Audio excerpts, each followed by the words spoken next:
Assalamualaikum warahmatullahi wabarakatuh. Pada kali ini kita akan membahas tentang Nabi Muhammad SAW, rahmat bagi seluruh alam. Langsung saja pada poin berikutnya.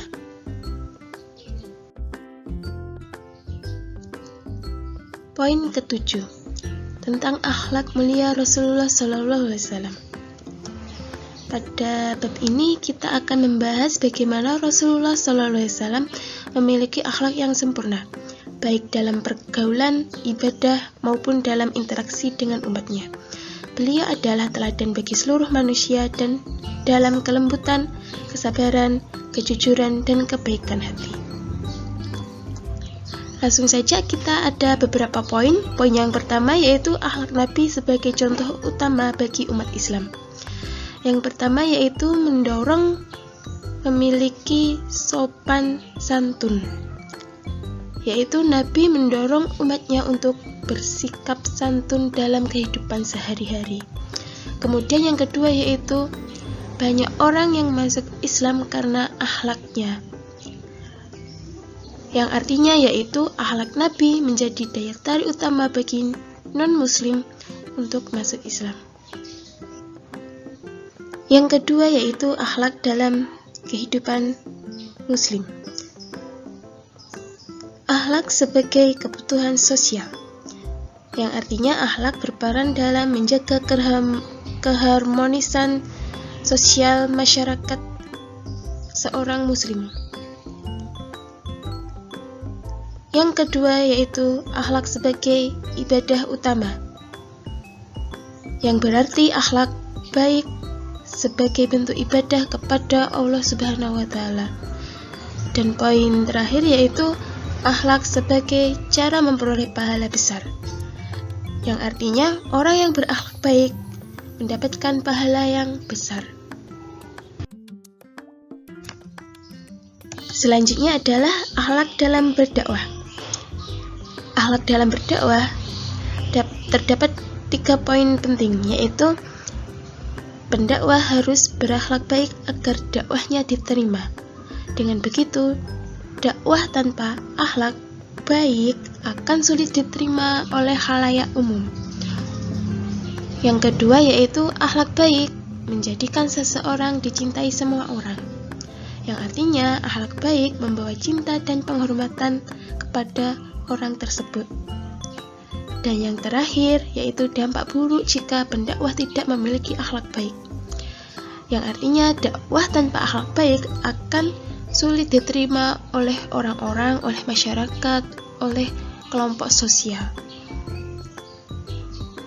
Selanjutnya adalah poin akhlak baik sebagai jalan menuju surga, yaitu di mana akhlak baik menjadikan hati terang dan pikiran terbuka. Berarti akhlak yang baik itu membawa suatu kebijaksanaan. Dan akhlak baik menyelamatkan diri dari api neraka.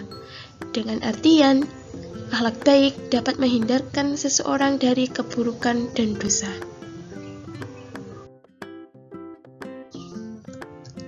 Poin selanjutnya, bab 8, tentang kedermawanan dan kebaikan Rasulullah SAW. Bab ini menjelaskan bahwa Nabi Muhammad SAW adalah manusia paling dermawan dan pemurah, baik dalam harta, ilmu, waktu, maupun kasih sayang. Beliau tidak pernah menolak permintaan siapapun dan selalu membantu orang lain tanpa pamrih. Di antara poin pembahasan tentang kedermawanan Rasulullah adalah adanya tingkat kedermawanan. Yang pertama yaitu kedermawanan jiwa, yaitu tingkat paling tinggi, yang dalam artian seseorang memberikan tanpa mengharapkan suatu imbalan, yaitu di bawahnya ada kedermawanan dalam kepemimpinan, yaitu pemimpin yang baik harus pemimpin yang melakukan sikap atau sifat atau seseorang yang dermawan. Selanjutnya yaitu ada kedermawan dalam ilmu. Artinya seseorang berbagi ilmu lebih baik daripada orang yang berbagi harta. Selanjutnya ada kedermawanan dalam harta dan tenaga, yaitu membantu orang lain dengan materi dan usaha. Selanjutnya kedermawanan dalam kehormatan, yang dalam artian lain yaitu memaafkan, dalam makna memaafkan kesalahan orang lain. Selanjutnya ada kedermawanan dalam menahan amarah. Dapat diartikan dapat mengendalikan emosi sebagai bentuk kebaikan kepada orang lain. Dan terakhir, kedermawanan dalam sikap dan keramahan.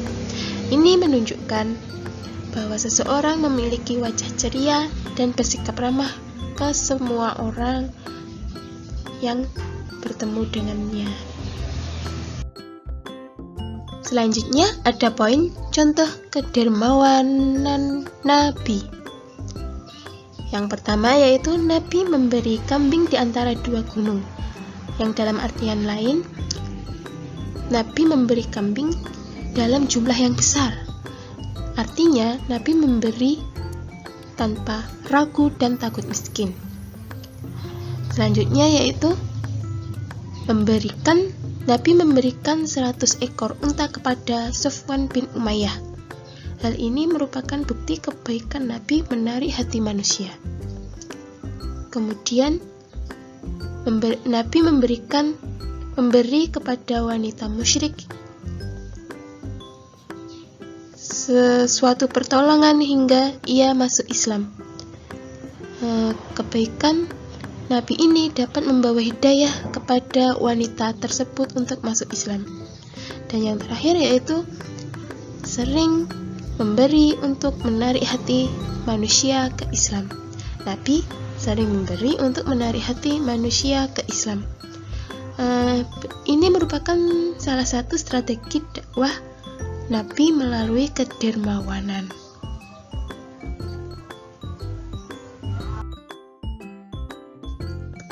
Kita berada pada bab ke-9, yaitu keadilan Rasulullah SAW. Bab ini menjelaskan bahwa Rasulullah SAW adalah pemimpin yang paling adil. Keadilan beliau mencakup hukum, keluarga, pemerintahan, hingga dalam memperlakukan musuh dan orang non-muslim. Nabi Muhammad SAW selalu adil dalam setiap aspek kehidupan beliau. Poin bahasan dalam keadilan Rasulullah, yaitu keadilan dalam berbagai aspek. Keadilan Nabi dalam pemerintahan. Di situ Nabi Muhammad menegakkan hukum dengan adil dan seadil-adilnya. Kemudian ada keadilan dalam keluarga, yaitu Nabi Muhammad membagi waktu dan perhatian yang adil ke semua istri beliau secara adil dan rata. Kemudian ada keadilan dalam menjatuhkan hukuman. Nabi tidak membeda-bedakan orang dalam hukuman, baik dari latar belakang maupun gender. Nabi selalu menghukum sesuai timbangan kesalahan yang diperbuat. Selanjutnya adalah poin tentang contoh keadilan yang Nabi lakukan. Pertama yaitu wanita Mahzumi yang mencuri. Nabi tidak pilih kasih dalam hukum. Nabi menegakkan hukum tanpa pandang bulu. Hal ini membuktikan Nabi menegakkan hukum tanpa pandang bulu. Kemudian ada keadilan terhadap anak-anak Nu'man bin Bashir. Di sini Nabi mengajarkan keadilan dalam lingkup keluarga. Selanjutnya ada keadilan terhadap istri-istri beliau dalam hal pembagian waktu dan perhatian. Di sini Nabi membagi waktu dengan istri-istri beliau secara seimbang. Kemudian keadilan terhadap musuh dan kaum non-muslim. Di sini Nabi tetap adil kepada orang di luar agama Islam. Nabi tetap menghormati, Nabi tetap menghargai hak-hak mereka.